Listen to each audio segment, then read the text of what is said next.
The federal opposition has leapt on the latest innuendo about Julia Gillard's leadership. There are no serious moves against the prime ministership, but the government is being dogged by talk of Labour's poor polling and the possibility of switching leaders.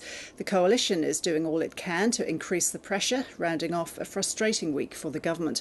From Canberra, political reporter Melissa Clark. Tony Abbott's in the Big Apple, assessing the wider economic landscape. Is BHP a pretty well-traded stock here, is it, Joe? It is. With a focus on the international stage. I haven't been here to fight the political battles of back home on the streets of New York. But it seems yet more whispers about the Labor leadership prove to be too great a temptation. It's important for our country that we have strong and effective government, and plainly, if the government's focused on itself, it's not focused on governing.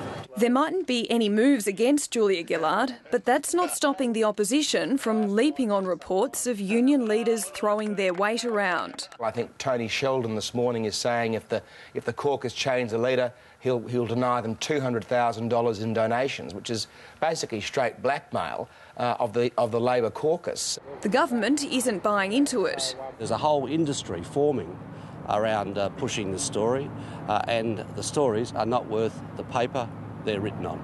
But one key independent is reminding Labor not to take his support for the minority government for granted. All bets would be off. There can't be any assumption that just because there is an agreement made between Julia Gillard and myself, that document transfers automatically to some other Labor person. And the problem in Australia has been the deals that the Prime Minister did with minor parties, which she hasn't been able to deliver on and frankly should never have made in the first place. The spectre of instability around the government hasn't been helped by news the Director of Public Prosecutions is now assessing the evidence against the Parliamentary Speaker Peter Slipper over allegations of misused taxi vouchers. It's an incremental development, but nonetheless an unwelcome one for the government, given it benefits from Mr Slipper holding the Speaker's position. The scandal surrounding the once Liberal, now key independent Speaker is awkward for the opposition too.